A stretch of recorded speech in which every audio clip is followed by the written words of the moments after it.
नमस्कार दर्शक बंधु शुभ सकाळ आमे नहीं आसछु राज्य तथा देश विदेश 20टी गुरुत्वपूर्ण खबर प्रत्येकटी खबर इंपोर्टाट तेणु भिडियो को शेष पर्यंत देखंतु।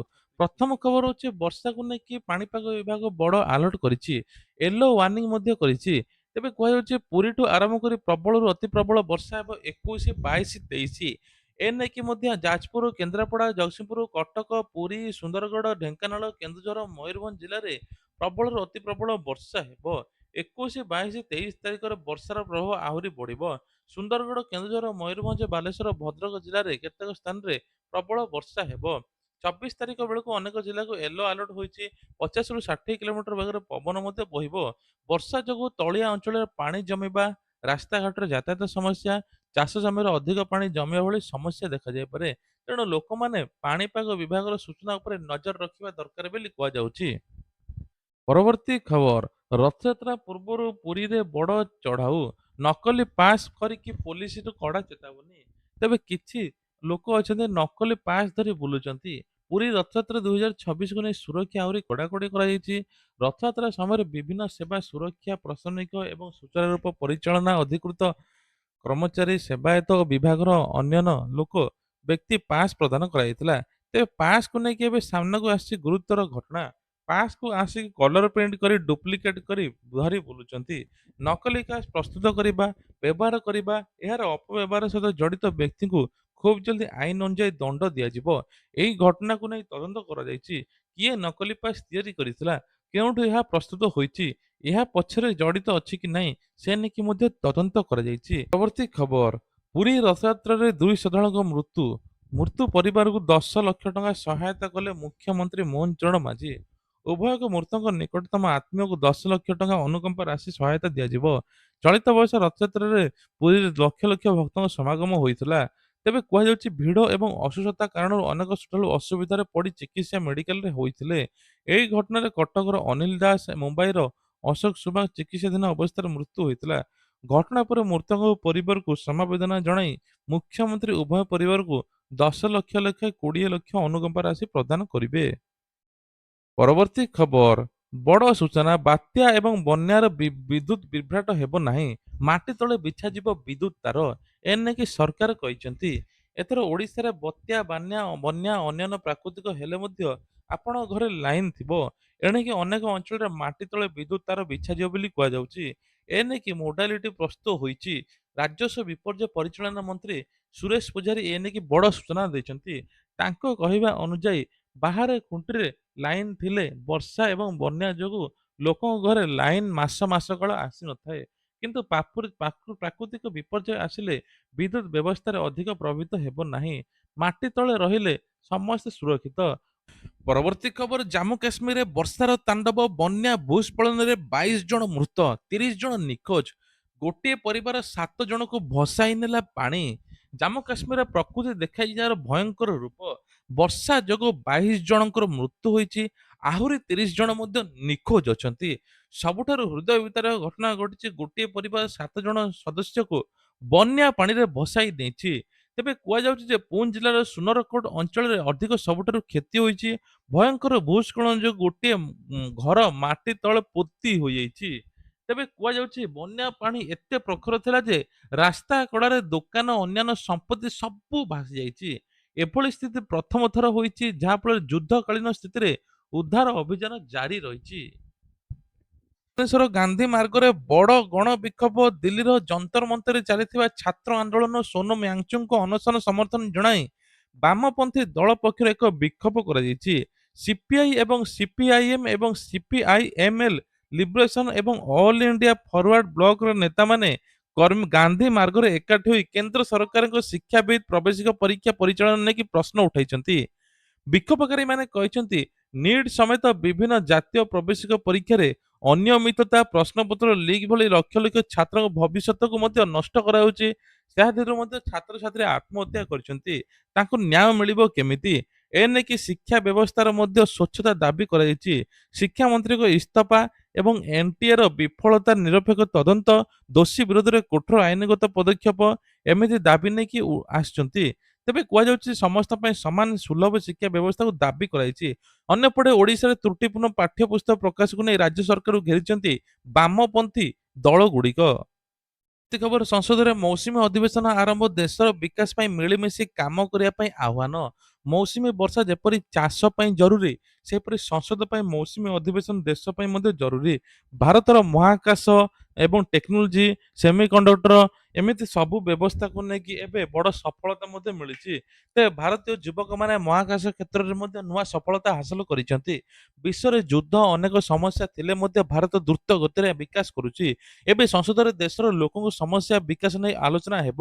ସଂସଦରେ ହଙ୍ଗାମା ନୁହେଁ, ତଥ୍ୟ ଏବଂ ତର୍କ ଆଧାରରେ ଆଲୋଚନା କରିବା ପାଇଁ ସଂସଦକୁ ମଧ୍ୟ ଆହ୍ୱାନ ଦିଆଯାଇଛି। ଖବର ଯାଜପୁର ଜିଲ୍ଲାରେ ସାର ଅଭାବକୁ ନେଇକି ଚାଷୀଙ୍କ ଚିନ୍ତା ବଢିଛି। ସୋସାଇଟିକୁ ଆବଶ୍ୟକ ଅନୁସାରେ ସାର ଆସୁନଥିବା ବେଳେ ବଜାରରେ ମଧ୍ୟ ମିଳୁନାହିଁ। ଚାଷୀଙ୍କ ଅଭିଯୋଗ ଅନୁସାରେ ଗ୍ରାମରେ ମଧ୍ୟ ଏବେ 28/28 ବା ନବରତ୍ନା ଡିଏପି ଭଳି ସାରର ଅଭାବ ଦେଖାଯାଉଛି। ସାର ନଥିବାର ସୁଯୋଗ ନେଇ କିଛି ବ୍ୟବସାୟୀ ମଧ୍ୟ ଚଢା ଦରରେ ସାର ବିକୁଛନ୍ତି। ଏପଟେ ସୋସାଇଟି ମାଧ୍ୟମରେ ସାର ଆସିବ ବୋଲି କୁହାଯାଉଥିବା ବେଳେ ମଧ୍ୟ ଏପର୍ଯ୍ୟନ୍ତ ସାର ପହଞ୍ଚି ପାରୁନି। ଫଳରେ ଚାଷୀମାନେ ବାଧ୍ୟ ହୋଇ ଖୋଲା ବଜାରରୁ ଅଧିକ ଦାମରେ ସାର କିଣୁଛନ୍ତି। ଏହି ସମସ୍ୟାର ଶୀଘ୍ର ସମାଧାନ ପାଇଁ ଚାଷୀଙ୍କୁ ଠିକ ସମୟରେ ସାର ଯୋଗାଇ ଦେବା ପାଇଁ ସରକାରଙ୍କୁ ମଧ୍ୟ ଦାବି କରାଯାଇଛି। ପରବର୍ତ୍ତୀ ଖବର, ଖୋର୍ଦ୍ଧାରୁ ଭୁବନେଶ୍ୱର ଯିବାର ରାସ୍ତାକୁ ଆପଣମାନେ ଜାଣି ରଖନ୍ତୁ।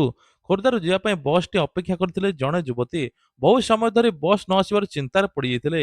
ସେହି ସମୟରେ ଅଭିଯୁକ୍ତ ସୁନିଲ ତାଙ୍କୁ ଲିଫ୍ଟ ଦେବା ପାଇଁ କହିଥିଲେ। ଯୁବତୀ ରାଜି ହେବା ପରେ ଭୁବନେଶ୍ୱର ଯିବା ବଦଳରେ ପିତାପଲ୍ଲୀ ନିକଟର ଏକ କାଜୁ ଜଙ୍ଗଲ ଭିତରକୁ ଗାଡ଼ି ପୁରାଇ ଦେଇଥିଲେ। ଯୁବତୀକୁ ପଚାରିବାରୁ ସର୍ଟକଟ୍ ବୋଲି କହିଥିଲେ।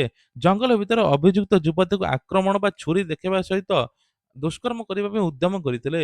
ସୁଯୋଗ ପାଇ ଯୁବତୀ ଅଭିଯୁକ୍ତକୁ ଧକ୍କା ଦେଇ ସିଧା ଦୌଡ଼ିଥିଲେ ଜଙ୍ଗଲ ଭିତରେ। ରକ୍ତାକ୍ତ ଅବସ୍ଥାରେ ପ୍ରାୟ 12 କିଲୋମିଟର ଦୌଡ଼ିବା ପରେ 112କୁ କଲ୍ କରିଥିଲେ। ଖବର ପାଇଁକି ଇନ୍ଭୋ ଭ୍ୟାଲି ପୋଲିସ ମଧ୍ୟ ଆସି ଯୁବତୀକୁ ଉଦ୍ଧାର କରିଛି। ଏହି ଅଭିଯୁକ୍ତ ସୁନିଲକୁ ମଧ୍ୟ ଗିରଫ କରିଛି।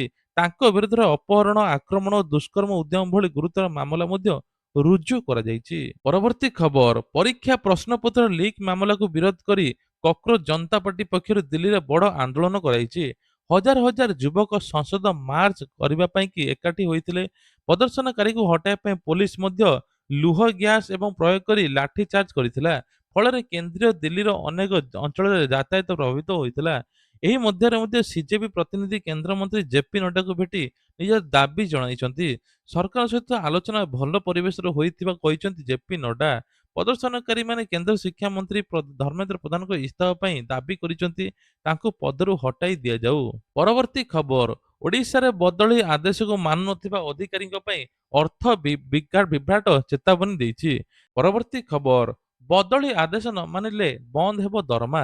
ଓଡ଼ିଶାରେ ବଦଳି ଆଦେଶକୁ ମାନୁନଥିବା ଅଧିକାରୀ ପାଇଁ କି ଅର୍ଥ ବିଭାଗ ବଡ଼ ଚେତାବନୀ ଦେଇଛି। ଏପ୍ରିଲ 16ରେ 90 ଜଣ ଓଏସ୍ଏଫ୍ ଅଧିକାରୀ ବଦଳି ହୋଇଥିଲେ। କିନ୍ତୁ କିଛି ଅଧିକାରୀ ନୂଆ ସ୍ଥାନରେ ଯୋଗ ଦେଇନଥିଲେ। ବିଭାଗ ପକ୍ଷରୁ ବାରମ୍ବାର ଚିଠି ଦିଆଯାଇଥିଲା। ଅଧିକାରୀମାନେ ବଦଳି ଆଦେଶକୁ ମାନିନଥିବା ଅଭିଯୋଗ ହୋଇଛି। ଏବେ ଅର୍ଥ ବିଭାଗ ସ୍ପଷ୍ଟ କରିଛି ଯେ ଜୁଲାଇ 20 ସୁଦ୍ଧା ନୂଆ ସ୍ଥାନରେ ଯୋଗ ନଦେଲେ ଜୁଲାଇ 21ରୁ ଦରମା ବନ୍ଦ ହୋଇଯିବ। ଏହାକୁ ନେଇ ପ୍ରଶ୍ନ ଉଠିଛି, ବାରମ୍ବାର ବଦଳି ଆଦେଶ ମାନୁନଥିବା ଅଧିକାରୀଙ୍କ ପଛରେ କାହାର ବାହ୍ୟ ଚାପ ରହିଛି? ଏବେ ଦରମା ବନ୍ଦ ଚେତାବନୀ ଅଧିକାରୀମାନେ ନୂଆ ସ୍ଥାନରେ ଯୋଗ ଦେଉଛନ୍ତି କି ନାହିଁ ତାହା ଉପରେ ନଜର ମଧ୍ୟ ରହିଛି। ପ୍ରତି ଖବର, ଦୁଷ୍କର୍ମ ମାମଲାରେ କ୍ରିକେଟରକୁ ଗିରଫ। ଏବେ ଭାରତୀୟ କ୍ରିକେଟର ତଥା ଦିଲ୍ଲୀ କ୍ୟାପିଟାଲର ମଧ୍ୟ ବ୍ୟାଟର ଅଭିଷେକ ପରେଲଙ୍କୁ ବଡ଼ ଖବର ନେଇକି ଆସିଛି। କୋଲକାତା ହାଇକୋର୍ଟ ଏକ ଦୁଷ୍କର୍ମ ମାମଲାରେ ତାଙ୍କୁ ତୁରନ୍ତ ଗିରଫ କରିବା ପାଇଁ କି ପୋଲିସକୁ ନିର୍ଦ୍ଦେଶ ଦେଇଛି। ଅଭିଯୋଗ ଅନୁସାରେ ବିବାହର ପ୍ରତିଶ୍ରୁତି ଦେଇ ଜଣେ ମହିଳାଙ୍କ ସହିତ ସମ୍ପର୍କ ରଖିବା ପରେ ଧମକ ଦେବା ଅଭିଯୋଗ ହୋଇଛି। ବ୍ୟକ୍ତିଗତ ଫଟୋ ଭିଡିଓ ପ୍ରକାଶ କରିବାର ଧମକ ମଧ୍ୟ ଦିଆଯାଇଛି। ଏହି ମାମଲାରେ ଅଭିଯୋଗକାରିଣୀ ଗୋପନୀୟତା ରଖିବା ପାଇଁ ତାଙ୍କୁ ଇଲେକ୍ଟ୍ରୋନିକ ଉପକରଣ ଜବତ ମଧ୍ୟ ପୋଲିସ କହିଛି। ତେବେ ଅଭିଷେକ ପରଲ ନିଜ ବିରୋଧରେ ମଧ୍ୟ ସମସ୍ତ ଅଭିଯୋଗକୁ ଖଣ୍ଡନ କରିଛନ୍ତି। ପୋଲିସ ତାଙ୍କୁ ଖୋଜୁଥିବା ବେଳେ ମାମଲାର ପରବର୍ତ୍ତୀ ଶୁଣାଣି ଅଗଷ୍ଟ 11ରେ ହେବ। ପରବର୍ତ୍ତୀ ଖବର, ସବୁଠୁ ବଡ଼ କଥା ହେଲା ଯେ ଆମେ କହୁଛୁ ସ୍ପେନର ଷ୍ଟାର ଫୁଟବଲ ନିକୋ ୱିଲିୟମ୍ସଙ୍କ କଥା।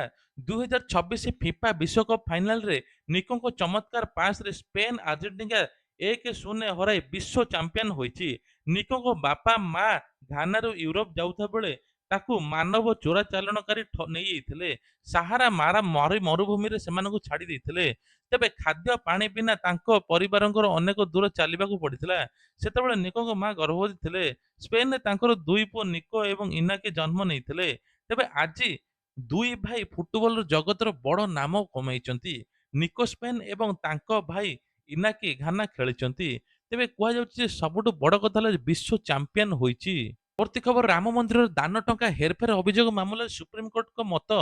ହାଇକୋର୍ଟ କହିଛନ୍ତି ଯେ ଏଥର ରାଜନୈତିକ ମାମଲା ନୁହେଁ, କେବଳ ସାଧାରଣ ଅପରାଧିକ ମାମଲା। ମାମଲାର ତଦନ୍ତ ପାଇଁ ଉତ୍ତରପ୍ରଦେଶ ପୋଲିସ ପକ୍ଷରୁ ଏସ୍ଆଇଟି ଗଠନ ହୋଇଛି। 8 ଜଣ ଗିରଫ ହୋଇଛନ୍ତି, 80 ଲକ୍ଷ ଟଙ୍କା ଜବତ ହୋଇଛି। ଏହି ମାମଲା ପରେ ଟ୍ରଷ୍ଟର 2 ଜଣ ପୂର୍ବତନ ଅଧିକାରୀ ଇସ୍ତଫା ଦେଇଛନ୍ତି। ଅଭିଯୋଗକାରୀ ମଧ୍ୟ ଏସ୍ଆଇଟି ତଦନ୍ତ ବଦଳରେ ସିବିଆଇ ତଦନ୍ତ ଏବଂ ଅଡିଟ୍ ଦାବି କରିଛନ୍ତି। ଆସନ୍ତା 27 ତାରିଖରେ ସୁପ୍ରିମକୋର୍ଟ ଆଉ ଏକ ମାମଲା ଶୁଣାଣି କରିବ। ପରବର୍ତ୍ତୀ ଖବର ଆଧାର କାର୍ଡକୁ ନେଇକି ବଡ ଅପଡେଟ୍। ୟୁଆଇଡିଏଆଇ ନୂଆ ଆଧାର ଆପ୍କୁ ଲୋକେ ଅଧିକ ପସନ୍ଦ କରୁଛନ୍ତି। ଏହି ଆପ୍ରେ 4 କୋଟିରୁ ଅଧିକ ଲୋକ ଡାଉନଲୋଡ ହୋଇଛି। ଘରେ ବସି ନିଜର ଠିକଣା ମୋବାଇଲ ନମ୍ବର ଅପଡେଟ୍ କରିପାରିବେ। ଏପର୍ଯ୍ୟନ୍ତ 11 ଲକ୍ଷରୁ ଅଧିକ ଠିକଣା ଏବଂ 49 ଲକ୍ଷରୁ ଅଧିକ ମୋବାଇଲ ନମ୍ବର ଅପଡେଟ୍ ହୋଇଛି। ଏଥିପାଇଁ ଆଧାର କାର୍ଡ କେନ୍ଦ୍ରକୁ ଆପଣଙ୍କୁ ଯିବା ପାଇଁ ପଡିବ ନାହିଁ। ପରବର୍ତ୍ତୀ ଖବର ଆସନ୍ତା ଏପ୍ରିଲ ମେ ମାସରେ ପଞ୍ଚାୟତ ପୌର ନିର୍ବାଚନ ଏକା ସାଙ୍ଗରେ ହେବ। ରାଜ୍ୟରେ ଜନଗଣନା କାର୍ଯ୍ୟ ଶେଷ ହେବା ପରେ ପଞ୍ଚାୟତ ପୌର ନିର୍ବାଚନ ହେବ। ଉଭୟ ନିର୍ବାଚନ ଆସନ୍ତା ଏପ୍ରିଲ ମେ ମାସରେ ଏକା ସାଙ୍ଗରେ ହେବ। ଏନେଇକି ରାଜ୍ୟ ନିର୍ବାଚନ ଆୟୋଗ ପ୍ରସ୍ତୁତି କରିଛି। ପରେ ଡୋର ଟୁ ଡୋର ସର୍ଭେ ହେବ। ଏନ୍ଏସି ଅଞ୍ଚଳରେ ପ୍ରତ୍ୟେକ ୱାର୍ଡ ପାଇଁ ଗୋଟିଏ ଲେଖାଏଁ ମତଦାନ କେନ୍ଦ୍ର ହେବ। ବର୍ତ୍ତମାନ ପୌର ନିର୍ବାଚନ ପାଇଁ 12,000 ଇଭିଏମ୍ ଉପଲବ୍ଧ ଅଛି। ଆଉ 6,000 ଇଭିଏମ୍ ଅର୍ଡର କରାଯାଇଛି। ତେବେ କୁହାଯାଉଛି ମାତ୍ର ମାର୍ଚ୍ଚ ମାସରେ ନିର୍ବାଚନ ବିଜ୍ଞପ୍ତି ପ୍ରକାଶ ପାଇବାର କୁହାଯାଉଛି। ପରବର୍ତ୍ତୀ ଖବର ଅଗଷ୍ଟରେ ଦିଲ୍ଲୀରେ ହେବ ଇନଭେଷ୍ଟମେଣ୍ଟ ରୋଡ ଶୋ। ଅଗଷ୍ଟ ମାସରେ ଇନଭେଷ୍ଟମେଣ୍ଟ ରୋଡ ଶୋ ହେବ। ଏହି ରୋଡ ଶୋରେ ଖାଦ୍ୟ ପ୍ରକ୍ରିୟାକରଣ ସେକ୍ଟର ଉପରେ ବିଶେଷ ଫୋକସ କରାଯିବ। ମୁଖ୍ୟମନ୍ତ୍ରୀ ମୋହନ ଚରଣ ମାଝୀ ଟିମ୍ ଓଡ଼ିଶାର ନେତୃତ୍ୱ ନେବେ। ବିଭିନ୍ନ ପୁଞ୍ଜିପତିଙ୍କ ସହିତ ମୁଖ୍ୟମନ୍ତ୍ରୀ ବ୍ୟକ୍ତିଗତ ଭାବେ ଆଲୋଚନା କରିବେ। ଗତ 2 ବର୍ଷରେ ଓଡ଼ିଶାକୁ ଅନେକ ପୁଞ୍ଜି ଆସିଥିବା ମନ୍ତ୍ରୀ ସମ୍ପଦ ସ୍ୱାଇଁ କହିଛନ୍ତି। ଏହି ସମୟରେ ରାଜ୍ୟରେ ଅନେକ ଶିଳ୍ପ ମଧ୍ୟ ଆରମ୍ଭ ହୋଇଛି। ସରକାର ନିୟମିତ ପୁଞ୍ଜିନିବେଶ, ଶିଳ୍ପ ନିବେଶ, ନିଯୁକ୍ତି ଉପରେ ଫୋକସ କରୁଛନ୍ତି। ପରବର୍ତ୍ତୀ ଖବର ରାଜ୍ୟରେ ଏନଜିଓ ଦ୍ୱାରା ଚାଲୁଥିବା ସ୍ୱତନ୍ତ୍ର ବିଦ୍ୟାଳୟଗୁଡ଼ିକ ସର୍ଭେ କରାଯିବ। ବିଭାଗର ଅନୁମତି ପାଇଁ ସ୍ୱୀକୃତି ବିନା ଚାଲୁଥିବା ସ୍କୁଲଗୁଡ଼ିକ ଚିହ୍ନଟ କରାଯିବ। ଏଥିପାଇଁ କି ଜିଲ୍ଲାର ସାମାଜିକ ସୁରକ୍ଷା ଅଧିକାରୀଙ୍କୁ ସର୍ଭେ କରିବା ପାଇଁ ନିର୍ଦ୍ଦେଶ ଦେଇଛି।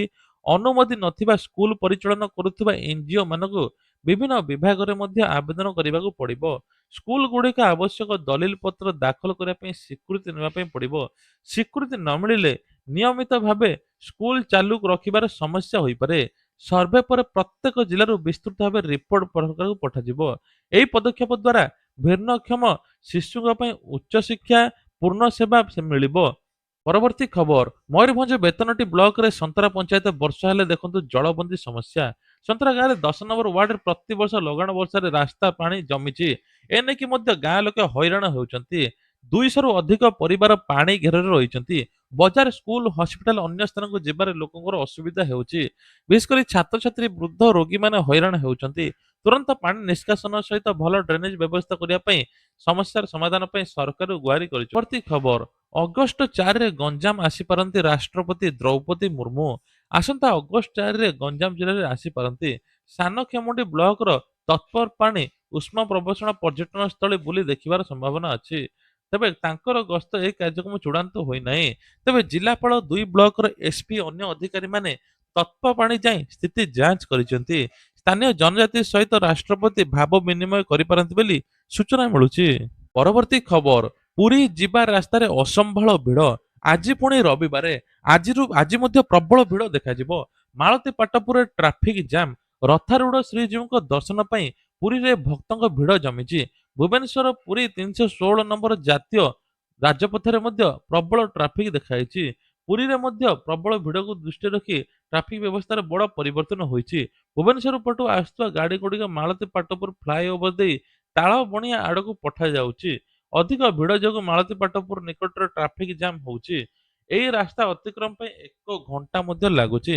ତେଣୁ ପୁରୀ ଯାଉଥିବା ଭକ୍ତ ଓ ପର୍ଯ୍ୟଟକଙ୍କ ପାଇଁ ଟ୍ରାଫିକ ବ୍ୟବସ୍ଥା ସ୍ଥିତିକୁ ଦେଖି ଯାତ୍ରା ଯୋଜନା କରିବାକୁ ଅନୁରୋଧ କରାଯାଇଛି। ପରବର୍ତ୍ତୀ ଖବର ଭାରତର ମହାକାଶ କ୍ଷେତ୍ରରେ ବଡ଼ ସଫଳତା। ସଫଳ ହେଲା ବିକ୍ରମ-1 ରକେଟ୍। ଭାରତର ପ୍ରଥମ ଘରୋଇ ବା ପ୍ରାଇଭେଟ ରକେଟ୍ ବିକ୍ରମ-1 ସଫଳତା ଉତ୍କ୍ଷେପଣ ହୋଇଛି। ହାଇଦ୍ରାବାଦର space tech company Skyroot aerospace rocket ତିଆରି କରିଛି। ଆନ୍ଧ୍ରପ୍ରଦେଶର ଶ୍ରୀ ହରିକୋଟା ସତୀଶ ଧାୱନ ମହାକାଶରୁ ମଧ୍ୟ ରକେଟ୍ ଉତ୍କ୍ଷେପଣ କରିଛନ୍ତି। ତେବେ ସକାଳ 11:30ରେ ମଧ୍ୟ ଉତ୍କ୍ଷେପଣ ହୋଇଥିଲା। ଉତ୍କ୍ଷେପଣ 5 ମିନିଟ୍ ପୂର୍ବରୁ ମିଶନକୁ କିଛି ସମୟ ପାଇଁ ରୋକାଯାଇଥିଲା।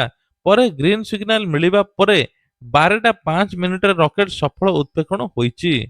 ପରବର୍ତ୍ତୀ ଖବର ଏସଏଚଜି ମହିଳାଙ୍କ ପାଇଁ ଖୁସି ଖବର ଋଣ ଛାଡ଼ ହେବ କି? ତେବେ ଓଡ଼ିଶାର ମହିଳାଙ୍କ ପାଇଁ ଦୁଇଟି ଖବର ସାମ୍ନାକୁ ଆସିଛି। ପ୍ରଥମ ହେଉଛି ସୁଭଦ୍ରା, ସେକେଣ୍ଡ ହେଉଛି ଏସଏଚଜି ମହିଳାଙ୍କୁ ଖୁସି ଖବର। ମହିଳାଙ୍କ ଋଣ ଭାର କମାଇବା ପାଇଁ ସରକାର ପକ୍ଷରୁ ଆର୍ଥିକ ସହାୟତା ମିଳିବା ପାଇଁ ଚର୍ଚ୍ଚା ହେଉଛି। ଏହା ସହିତ 10,000 ଟଙ୍କା ସହାୟତା ମିଳିବ। ମାନେ 10 ଲକ୍ଷ ଟଙ୍କା ଗୋଟେ ଗ୍ରୁପକୁ ମିଳିବ। 10,000 ଟଙ୍କା ଜଣେ ଲେଖା ପାଇବ। ବିନା ସୁଧରେ ସରକାର ଦେଇଛନ୍ତି। ତା ସହିତ ମଧ୍ୟ କିଛି ଋଣ ଛାଡ଼ ଅଛି ବୋଲି କୁହାଯାଉଛି। ମୁଖ୍ୟମନ୍ତ୍ରୀ କହିଛନ୍ତି ଅଧିକରୁ ଅଧିକ ମହିଳା କିଭଳି ସ୍ୱାବଲମ୍ବୀ ହେବେ, ଆତ୍ମନିର୍ଭରଶୀଳ ହେବେ, ତା ସହିତ ଲକ୍ଷପତିରେ ସାମିଲ ହେବେ, ସେ ନେଇକି ଲକ୍ଷ୍ୟ। ସେଥିପାଇଁ ମହିଳାମାନଙ୍କ ପାଇଁ ନୂତନ ପ୍ରକାର ଯୋଜନା ମଧ୍ୟ ଆଗକୁ ଆସୁଛି। ପରବର୍ତ୍ତୀ ଖବର ସୁଭଦ୍ରା ଯୋଜନାକୁ ନେଇକି ବଡ ଅପଡେଟ 2026 ମସିହାରେ ଏବେ ରାକ୍ଷୀ ପୂର୍ଣ୍ଣିମାରେ ମହିଳାକୁ ମିଳିବାକୁ ଯାଉଛି 5,000 ଟଙ୍କା। ଅନେକ ମହିଳା ଅପେକ୍ଷା କରିଛନ୍ତି କେବେ ଆସିବ ଟଙ୍କା। ରାଜ୍ୟରେ କୋଟି କୋଟି ମହିଳା ଏବେ ସୁଭଦ୍ରା ଟଙ୍କା ପାଇବେ। ପ୍ରାୟ 5 ଲକ୍ଷ ହିତାଧିକାରୀ ଇ କେୱାଇସି କରିନଥିଲେ, କିଛି ତ୍ରୁଟି ଥିଲା, ପୁଣି ତାଙ୍କର ଠିକ କରିଛନ୍ତି। ତେବେ ଏପ୍ରିଲ ମାସରେ ଯେଉଁମାନେ ନୂଆ ଆବେଦନ କରିଛନ୍ତି ତାଙ୍କୁ ମଧ୍ୟ ଟଙ୍କା ମିଳିବ। ଯେଉଁମାନଙ୍କ ପୂର୍ବ କିସ୍ତି ଅଟକି ରହିଛି, ଯଦି ସେମାନେ ଠିକ କରିଥିବେ, ଡିବିଟି ଲିଙ୍କ ଠୁ ଆରମ୍ଭ କରି କେୱାଇସି ଠିକ କରିଥିବେ, ତାଙ୍କୁ ଦୁଇଟି କିସ୍ତି ଏକା ସାଙ୍ଗରେ 10,000 ଟଙ୍କା ମିଳିବ। ପରବର୍ତ୍ତୀ ଖବର ଚାଷୀଙ୍କ ପାଇଁ ଖୁସି ଖବର ମିଳିବ 4,000। ପିଏମ କିଷାନ ଟଙ୍କାକୁ ନେଇ ଆସିଲା ବଡ ଖବର। ଦେଶର କୋଟି କୋଟି ଚାଷୀଙ୍କ ପାଇଁ ଆସିଛି ବଡ ଖୁସି ଖବର। ଚାଷୀ ମାନଙ୍କୁ ନେଇ ସରକାର ବିଭିନ୍ନ ଯୋଜନା ମିଳୁଥିବା ଆର୍ଥିକ ସହାୟତା ପିଏମ କିଷାନ ପରବର୍ତ୍ତୀ କିସ୍ତି ଚାଷୀ ମାନଙ୍କ ପାଖକୁ ଆସିବ। ବିଶେଷ କରି 4,000 ଟଙ୍କା ସହାୟତା ମିଳିବ ବୋଲି ଚର୍ଚ୍ଚା ହେଉଛି। ପିଏମ କିଷାନ ସମ୍ମାନ ନିଧି ଯୋଜନାରେ ଯୋଗ୍ୟ ଚାଷୀ ପରିବାରକୁ ପ୍ରତିବର୍ଷ ବାର୍ଷିକ ସହାୟତା 6,000 ଟଙ୍କା ମିଳୁଛି। ଏହି ଟଙ୍କା ଚାଷୀଙ୍କ ବ୍ୟାଙ୍କ ଆକାଉଣ୍ଟକୁ ସିଧାସଳଖ ଡିବିଟି ମାଧ୍ୟମରେ ପଠାଯାଏ। ଚାଷୀମାନେ ଏହି ଟଙ୍କାକୁ ବିହନ, ସାର, କୀଟନାଶକ, ଅନ୍ୟାନ୍ୟ କୃଷି କାମରେ ଲଗେଇଥାନ୍ତି। କିନ୍ତୁ ଆଗାମୀ କିସ୍ତିକୁ ନେଇ ଚାଷୀମାନେ ଅପେକ୍ଷା କରିଛନ୍ତି। କେତେକ ରିପୋର୍ଟ ଅନୁସାରେ ଚାଷୀଙ୍କୁ ଏଥର ଅଧିକ ଟଙ୍କା ମିଳିବ। ମାନେ ବାପ ପୁଅଙ୍କୁ ଦୁଇଟି ଯଦି ଜମି ଅଛି, 2 2 4,000 ମିଳିବ। ଯେଉଁମାନେ ପୂର୍ବ କିସ୍ତି ପାଇନାହାନ୍ତି ତୁରନ୍ତ ଇ କେୱାଇସି କରିଦିଅନ୍ତୁ। ଯାହାଫଳରେ ସେମାନେ ମଧ୍ୟ ପୂର୍ବ କିସ୍ତି ଆଉ ଏବେର କିସ୍ତି ମିଶି 4,000 ଟଙ୍କା ପାଇବେ। ତେଣୁ ଚାଷୀ ଭାଇମାନେ ଗୁଜବରେ ନ ବିଶ୍ୱାସ କରି ସରକାରୀ ଘୋଷଣା ଉପରେ ନଜର ରଖନ୍ତୁ। ମନ ଇଚ୍ଛା ଡକୁମେଣ୍ଟ କାହାକୁ ଦିଅନ୍ତୁ ନାହିଁ। ରେକର୍ଡ ମାଧ୍ୟମରେ ଯାଞ୍ଚ କରନ୍ତୁ। ଚାଷୀଙ୍କ ପାଇଁ ଟଙ୍କା, କିସ୍ତି, ନୂଆ ସହାୟତା ସମ୍ପର୍କରେ ଯେକୌଣସି ନୂଆ ସରକାର ଘୋଷଣା କଲେ ତାର ସମ୍ପୂର୍ଣ୍ଣ ଅପଡେଟ ଆପଣମାନେ ନିଜେ ମଧ୍ୟ ପୋର୍ଟାଲରେ ଯାଇକି ଜାଣନ୍ତୁ।